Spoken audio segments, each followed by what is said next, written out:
Hello दोस्तों, MK के classes में आपका हार्दिक अभिनंदन है। कल हमने भारत की स्थिति विस्तार के बारे में देखा था।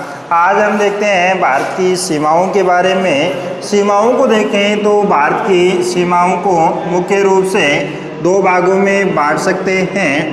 पहला भाग आता है स्थलीय सीमा, और दूसरा भाग है वो आता है जलीय सीमा या तटीय सीमा। जलीय सीमा या तटीय सीमा, इन दो प्रकार की सीमाओं का अध्ययन है वो करेंगे।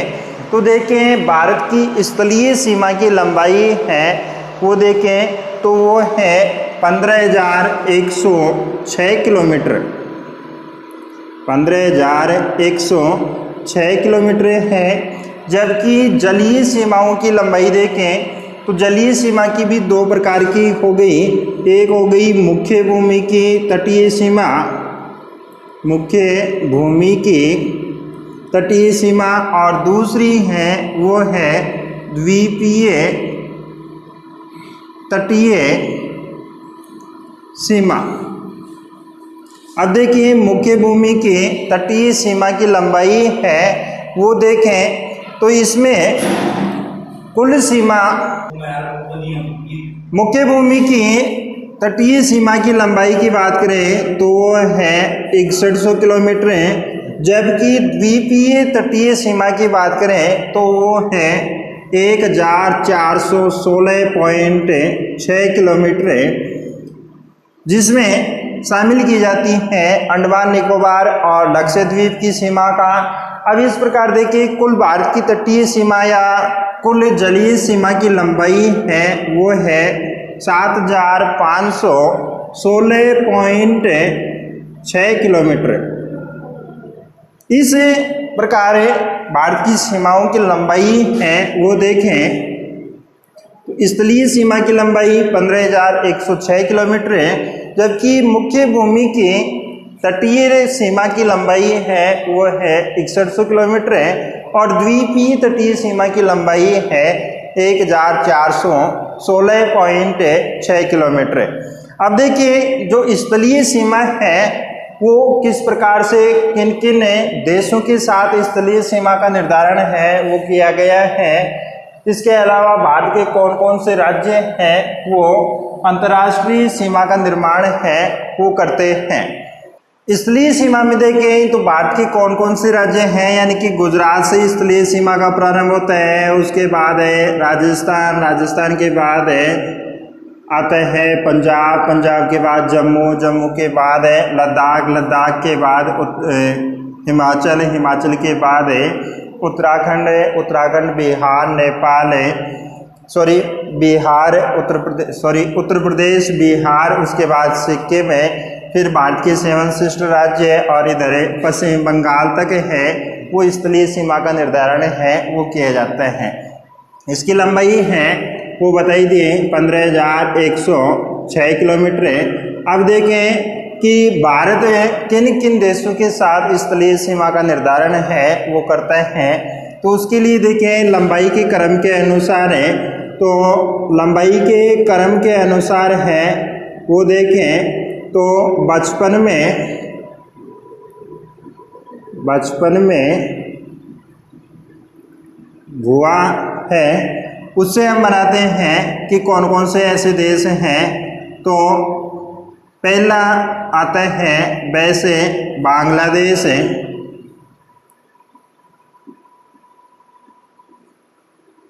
नंबर 2 से चीन है, फिर आता है पाकिस्तान है, उसके बाद आता है नेपाल है, नेपाल के बाद आता है म्यांमार है,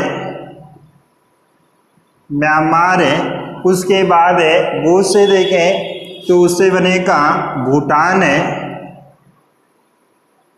और ऐसे देखें तो बनता है अफगानिस्तान, अफगानिस्तान है। इन 7 देशों के साथ अंतर्राष्ट्रीय सीमा का निर्धारण है वो किए जाते हैं। कौन कौन से हैं? पहला बांग्लादेश, दूसरा चीन, उसके बाद पाकिस्तान, फिर नेपाल, म्यांमार, भूटान और अफगानिस्तान। इनमें देखें तो सर्वाधिक सीमा है वो बनाता है बांग्लादेश और न्यूनतम सीमा है वो बनाता है अफगानिस्तान। बांग्लादेश के द्वारा है कितनी सीमा का निर्धारण किया जाता है? तो 4096 किलोमीटर लंबी सीमा रेखा का निर्माण है वो किया जाता है। यानी कि भारत किस देश के साथ सर्वाधिक अंतर्राष्ट्रीय सीमा है वो बनाता है? तो बांग्लादेश के साथ है सर्वाधिक अंतर्राष्ट्रीय सीमा का निर्माण करता है। उसके बाद देखें चीन, तो चीन और भारत के मध्य सीमा की लंबाई है 3488 किलोमीटर। फिर देखिए पाकिस्तान, तो पाकिस्तान के साथ सीमा बनाता है 3323 किलोमीटर। 3323 किलोमीटर सीमा है वो पाकिस्तान के साथ बनाता है। फिर देखें नेपाल के साथ सीमा बनती है 1751 किलोमीटर, 1751 किलोमीटर। उसके बाद देखें म्यांमार, तो म्यांमार के साथ सीमा बनाते हैं 1643 किलोमीटर। फिर आता है अगला देश भूटान के साथ सीमा बनती है 699 किलोमीटर, 699 किलोमीटर। और अंतिम जो देश है अफगानिस्तान है, तो अफगानिस्तान सीमा बनाता है 106 किलोमीटर। इस प्रकार कुल सीमा की लंबाई है वो है 15106 किलोमीटर। अब देखें कि बांग्लादेश है और भारत की जो सीमा है ये है बांग्लादेश है। इस सीमा को किस नाम से है वो जाना जाता है? तो भारत और बांग्लादेश की सीमा को कहा जाता है जीरो लाइन के नाम से जाना जाता है। भारत और बांग्लादेश की जो सीमा है यानी कि भारत का त्रिपुरा जो राज्य है उसके और बांग्लादेश के मध्य सीमा है, यानी कि ये जो भाग हैं वो किसके नाम से जाना जाता है? जीरो लाइन के माध्यम से जाना जाता है। यहाँ से प्रश्न पूछ लेते हैं कि भारत के किस राज्य के साथ जीरो लाइन का संबंध है? तो भारत के त्रिपुरा राज्य के साथ जीरो लाइन का संबंध है वो है। अब देखें चीन के साथ है, तो भारत और चीन के मध्य मैकमोहन जो रेखा है वो है जिसको भारत स्वीकार करता है और चीन अस्वीकार करता है। उसके बाद कालांतर में यानी कि 1962 का भारत चीन युद्ध हुआ। उस युद्ध के उपरांत LOC का निर्धारण है वो किया गया, LAC का निर्धारण है वो किया गया। LAC का पूरा नाम है लाइन ऑफ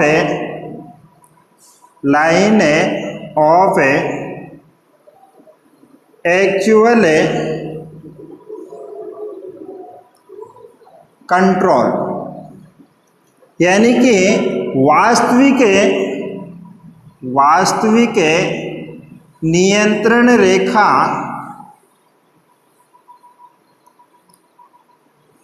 पूरा नाम हो गया है LAC का। कब निर्धारित की गई? 1962 के भारत चीन युद्ध के उपरांत। वर्तमान में इसको अंतर्राष्ट्रीय मान्यता है वो प्राप्त है, अंतर्राष्ट्रीय मान्यता है वो प्राप्त है। अब देखें वर्तमान में ये LAC है कहाँ पर, किन देशों के मध्य स्थित है? भारत और चीन के मध्य स्थित है। क्षेत्र देखें तो भारत का देखें तो लद्दाख आता है, इसके अलावा हिमाचल प्रदेश, उत्तराखंड के बाद सिक्किम और अरुणाचल प्रदेश। जबकि चीन में देखें तो अक्साई चीन प्रमुख क्षेत्र है। तो इस प्रकार देखें कि LAC कहाँ पर स्थित है? भारत और अक्साई चीन के मध्य, यानी कि ये जो भाग है अक्साई चीन के अधीन आता है और ये जो सीमा रेखा है इसी को कहा जाता है LAC।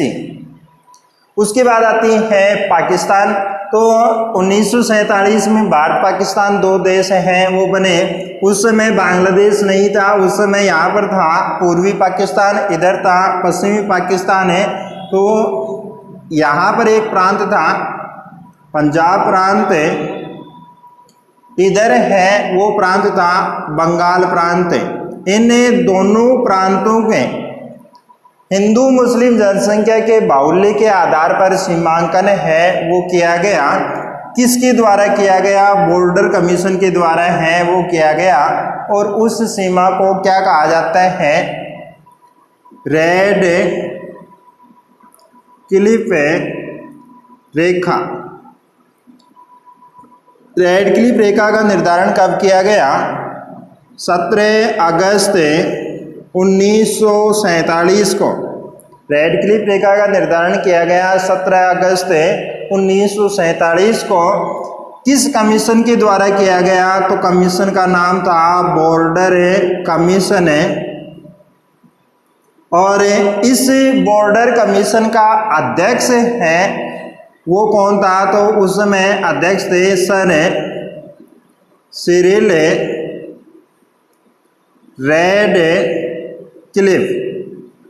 ध्यान रखना कमीशन कौन सा है? बॉर्डर कमीशन है। अध्यक्ष कौन थे इस बॉर्डर कमीशन के? तो इसके अध्यक्ष थे सर सिरिल रेड क्लिफ। आगे देखें तो नेपाल भारत के मध्य प्राकृतिक सीमा है, भारत म्यांमार के मध्य प्राकृतिक सीमाएं हैं। भारत और म्यांमार के मध्य प्राकृतिक सीमा यानी कि पहाड़ियाँ हैं उनके द्वारा सीमांकन किया गया है। कौन कौन सी पहाड़ी हैं जिनके द्वारा भारत और म्यांमार के मध्य सीमांकन है वो किया गया है? तो 3 पहाड़ियाँ हैं। पहली पहाड़ी आती है लुसाई पहाड़ी, दूसरी पहाड़ी है वो आती है पटकोई पहाड़ी और तीसरी पहाड़ी है वो आती है अराकान योमा पहाड़ी।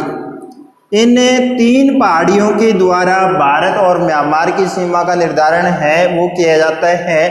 साथ ही साथ म्यांमार की एक नदी है इरावदी नदी। तो इरावदी नदी घाटी के माध्यम से भी भारत और म्यांमार के मध्य सीमांकन है वो किया जाता है। फिर देखिए अफगानिस्तान है। तो अफगानिस्तान के साथ जो सीमा बनती है उसको कहा जाता है डुरंड रेखा। वर्तमान में डुरंड रेखा है वो किनके मध्य स्थित है? अफगानिस्तान और पाक अधिकृत कश्मीर के मध्य है वो स्थित है। जलीय सीमा की बात करें तो जलीय सीमा की लंबाई है वो कुल लंबाई है 7516.6 किलोमीटर है। इसको हम 2 भागों में बांट सकते हैं। एक आती है मुख्य भूमि की जलीय सीमा और दूसरी आती है द्वीपीय जलीय सीमा।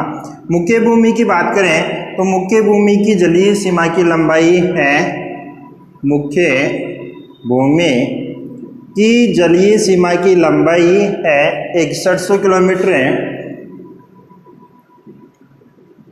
जबकि शेष जो बच गई वो आती है द्वीपीय जलीय सीमा और इसकी लंबाई है 1416.6 किलोमीटर है। 1416.6 किलोमीटर है। अब देखिए मुख्य भूमि की जो तटीय सीमा है वो कहाँ से कहाँ तक है? तो गुजरात से प्रारंभ होती है, गुजरात के बाद महाराष्ट्र, महाराष्ट्र के बाद देखें तो गोवा, गोवा के बाद देखें कर्नाटक है, कर्नाटक के बाद देखें तो आता है केरल। इधर देखें तो आते हैं तमिलनाडु, आंध्र प्रदेश, उड़ीसा और पश्चिमी बंगाल। इन राज्यों के द्वारा है जलीय सीमा का निर्धारण है वो किया जाता है। अब देखें कि सर्वाधिक जलीय सीमा है या तटीय सीमा है वो किस राज्य के द्वारा है वो बनाई जाती हैं। तो सर्वाधिक तटीय सीमा वाला राज्य है वो है गुजरात। गुजरात राज्य के द्वारा तटीय सीमा है वो बनाई जाती है 1215 किलोमीटर। 1215 किलोमीटर लंबी सीमा रेखा है वो बनाता है। जबकि न्यूनतम तटीय सीमा, न्यूनतम तटीय सीमा वाला राज्य है वो है गोवा, और गोवा के द्वारा तटीय सीमा बनाई जाती है 101 किलोमीटर। फिर देखें कि भारत का जो जलीय क्षेत्र है वो कहाँ तक विस्तारित है। तो भारत का जलीय क्षेत्र के विस्तार के संबंध में देखें तो भारत के जलीय क्षेत्र को 4 भागों में है वो बांटा जा सकता है। पहला भाग है जलीय क्षेत्र में तो वो आता है प्रादेशिक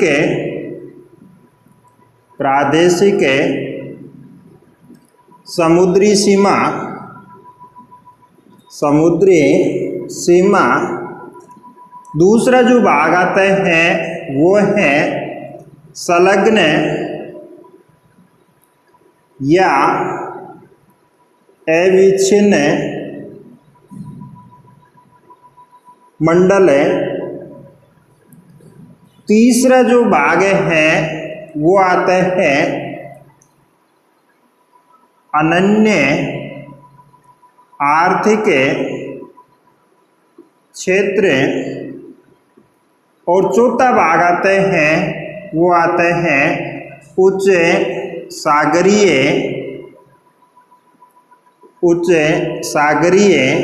क्षेत्र।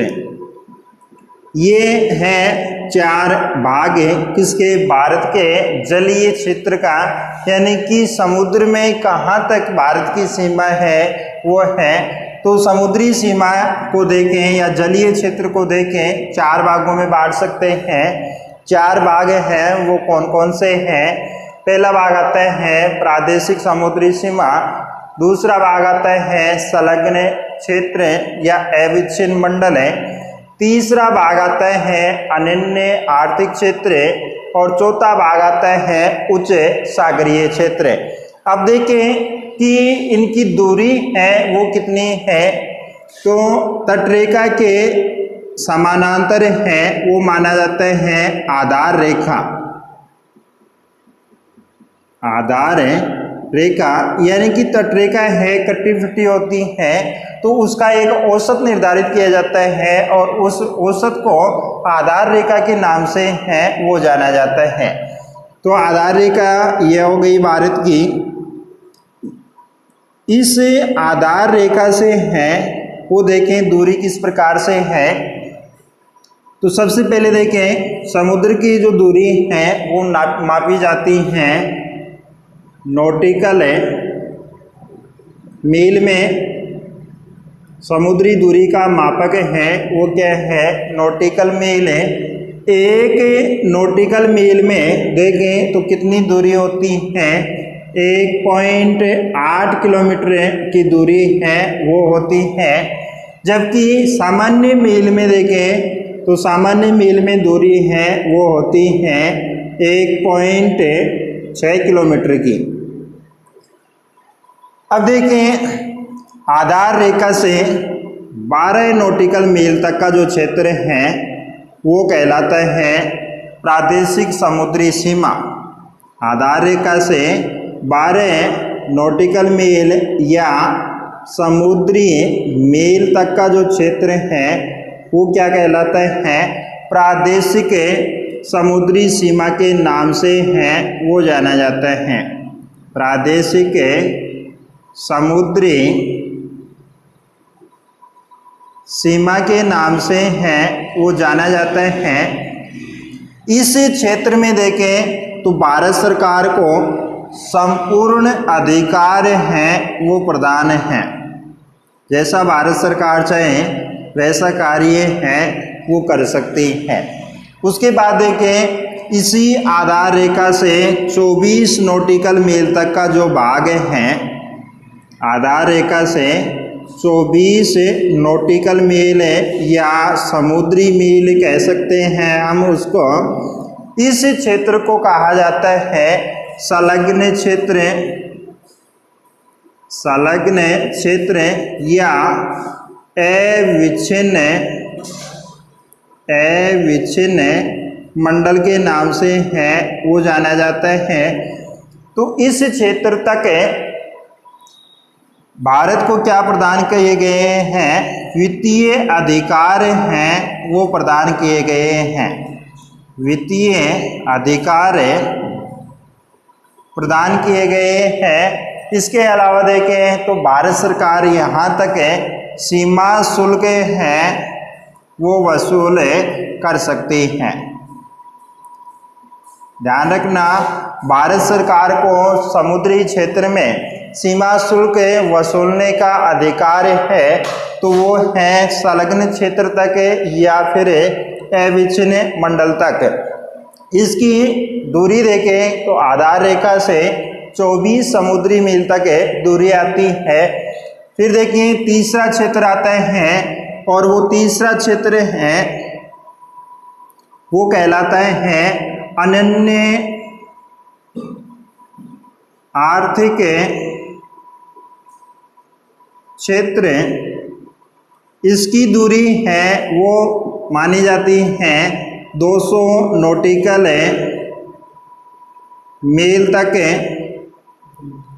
और इस क्षेत्र में वैज्ञानिक अनुसंधान है वो किए जा सकते हैं, वैज्ञानिक अनुसंधान किए जा सकते हैं। इसके अलावा प्राकृतिक संसाधनों का विदोहन है वो किया जा सकता है।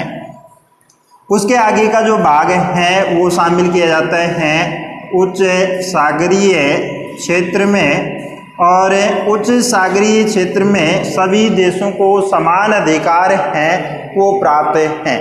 देखें तो जलीय क्षेत्र में पहला भाग है वो आता है प्रादेशिक समुद्री सीमा। इसकी दूरी है वो निर्धारित की गई है 12 नॉटिकल मील। इसमें भारत सरकार को संपूर्ण अधिकार प्राप्त हैं। उसके बाद देखें दूसरा क्षेत्र आता है संलग्न या अविच्छिन्न मंडल जिसमें भारत सरकार को वित्तीय अधिकार प्रदान किए गए हैं। दूरी है 24 नॉटिकल मील, सीमा शुल्क वसूल कर सकती है भारत सरकार। तीसरा क्षेत्र है वो आता है अनन्य आर्थिक क्षेत्र जिसकी दूरी है 200 नॉटिकल मील तक का जो भाग है वो इस क्षेत्र में वैज्ञानिक अनुसंधान है वो किए जा सकते हैं। इसके अलावा संसाधनों का जो विदोहन है वो किया जा सकता है। अंतिम क्षेत्र बच गया उच्च सागरीय क्षेत्र जिसमें सभी देशों को समान अधिकार हैं वो प्रदान किए गए। भारत के जलीय जो द्वीप हैं उनके मध्य है वो देखते हैं कुछ प्रमुख चैनल हैं। तो एग्जाम में पूछ लिया जाता है कि 8 डिग्री चैनल किन के मध्य स्थित है, 9 डिग्री चैनल है वो किन के मध्य स्थित है। तो सबसे पहले देखें ये भाग अरब सागर का आता है, इसमें द्वीप है लक्षद्वीप है। ये भाग आता है बंगाल की खाड़ी का, यहाँ पर है अंडमान निकोबार द्वीप है। अब देखें 8 डिग्री चैनल, तो एक देश आता है मालद्वीप है और एक द्वीप है मिनिकॉय द्वीप है। इन दोनों के मध्य स्थित है 8 डिग्री चैनल। तो ध्यान रखना 8 डिग्री चैनल है किनके मध्य स्थित है, मालद्वीप और मिनिकॉय के मध्य। मिनिकॉय भारत के अधीन एक द्वीप है जो लक्षद्वीप के अंतर्गत है वो शामिल किया जाता है। दूसरा चैनल है वो देखें मिनिकॉय और लक्षद्वीप के मध्य वो आता है 9 डिग्री चैनल है। 9 डिग्री चैनल है, तो 9 डिग्री चैनल है वो किन किन के मध्य स्थित हैं, लक्षद्वीप और मिनिकॉय द्वीप के मध्य स्थित हैं। फिर आते हैं एक 10 डिग्री चैनल है, तो 10 डिग्री चैनल है वो आते हैं अंडमान और निकोबार द्वीप समूह के मध्य। अंडमान और निकोबार द्वीप समूह के मध्य हैं वो आते हैं 10 डिग्री चैनल है। इसके अलावा यहाँ पर जो 24 डिग्री अक्षांश रेखा है उसको भी माना जाता है कि 24 डिग्री चैनल है वो किन देशों के मध्य स्थित हैं। तो 24 डिग्री चैनल है वो स्थित हैं भारत है और पाकिस्तान के मध्य। ध्यान रखना प्रमुख चैनल हैं वो कौन कौन से हैं। 8 डिग्री चैनल है वो स्थित है मालदीव और मिनिकॉय के मध्य। उसके बाद आता है 9 डिग्री चैनल है वो स्थित है मिनिकॉय और लक्षद्वीप के मध्य। 10 डिग्री चैनल है वो अंडमान और निकोबार को अलग अलग करता है। 24 डिग्री जो चैनल है वो भारत और पाकिस्तान के मध्य स्थित हैं। उसके बाद देखें कि भारत का जलीय पड़ोसी देश है वो आता है श्रीलंका, और श्रीलंका और भारत के मध्य सीमा का निर्धारण है वो किस प्रकार से मिलता है। तो ध्यान रखना भारत और श्रीलंका के मध्य, भारत और श्रीलंका के मध्य सीमा निर्धारण की बात करें तो अब इसमें ध्यान रखना सीमा का निर्धारण किन किन के द्वारा किया जाता है। सबसे पहले आता है पाक जल संधि या पाक जलडमरू मध्य वो स्थित है, यानी कि ये जो भाग हैं इसको कहा जाता है पाक जलडमरू मध्य। दूसरा आता है पंबन द्वीप, ये पड़ता है रामेश्वरम के अधीन,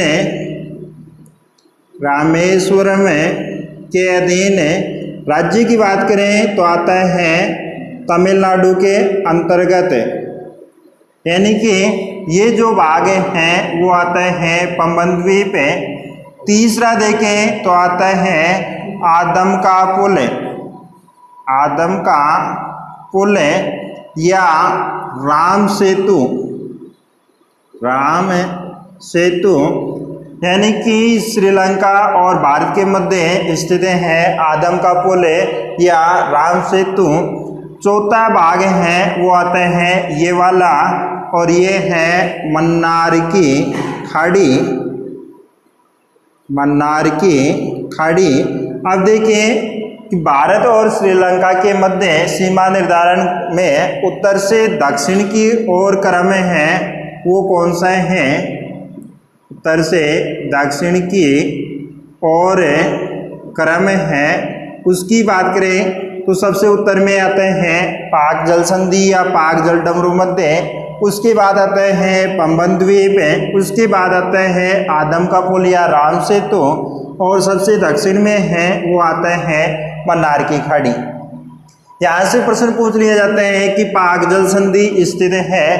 पाक जल संधि है भारत और श्रीलंका के मध्य स्थित है। आदम का पुल स्थित है तो आदम का पुल भी भारत और श्रीलंका के मध्य स्थित है। मन्नार की खाड़ी स्थित है तो मन्नार की खाड़ी भारत और श्रीलंका के मध्य स्थित है। उसके बाद देखें कि अंडमान निकोबार के जो द्वीप हैं उन अंडमान निकोबार के द्वीपों के बीच में भी कुछ चैनल हैं। देखें अंडमान और निकोबार की द्वीपीय स्थिति, तो ये तो आते हैं अंडमान के अधीन और ये आते हैं निकोबार के अधीन। अंडमान और निकोबार के मध्य हैं वो पाया जाता है 10 डिग्री चैनल। 10 डिग्री चैनल हैं वो पाए जाते हैं। ध्यान रखना 10 डिग्री चैनल किन के मध्य स्थित है। तो 10 डिग्री चैनल अंडमान और निकोबार के मध्य स्थित है। यदि ऑप्शन में देते हैं कि छोटा अंडमान और कार निकोबार, तो 10 डिग्री चैनल है वो स्थित है छोटा अंडमान और कार निकोबार के मध्य।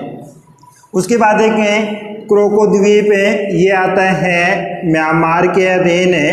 क्रोको द्वीप है वो आता है म्यांमार के अधीन है, और इन दोनों के मध्य यानी कि क्रोको द्वीप और उत्तरी अंडमान के मध्य हैं वो कौन सा चैनल स्थित है, तो इन दोनों के मध्य चैनल स्थित है क्रोको चैनल। अब देखिए क्रोको चैनल किन देशों के मध्य स्थित है, तो एक देश हो गया म्यांमार और दूसरा है वो हो गया भारत है, यानी कि भारत और म्यांमार के मध्य है वो कौन सा चैनल स्थित है, क्रोको चैनल है। द्वीपों की बात करें तो क्रोको और उत्तरी अंडमान के मध्य स्थित है।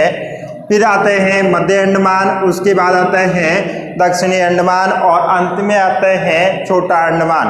तो दक्षिणी अंडमान और छोटा अंडमान के मध्य है जो चैनल है उसका नाम है दक्कन पास। दक्कन पास किनके मध्य स्थित है, तो दक्षिणी अंडमान और छोटा अंडमान के मध्य है वो कौन सा पास या चैनल स्थित है, दक्कन पास या दक्कन चैनल स्थित है।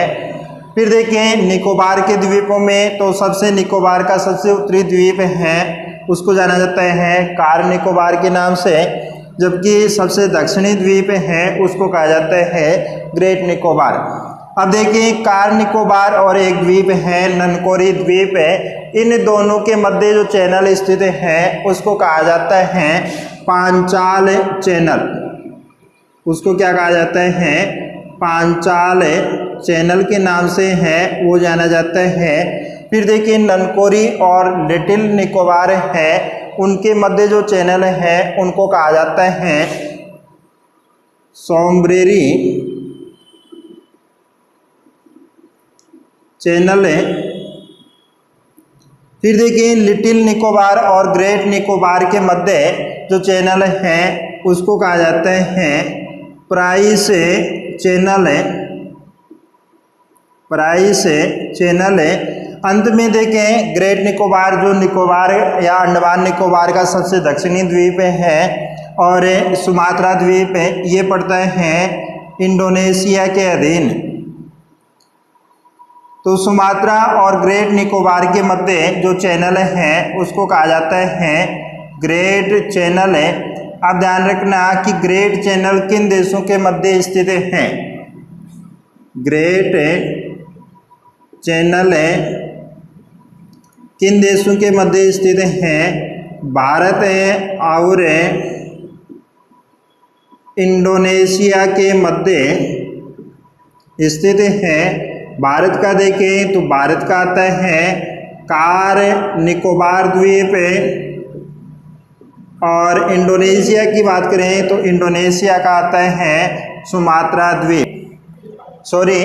भारत का आता है ग्रेट निकोबार और इंडोनेशिया का आता है सुमात्रा द्वीप। दोबारा से देखें क्रोको चैनल किन के मध्य स्थित है, क्रोको चैनल क्रोको द्वीप और उत्तरी अंडमान के मध्य स्थित है।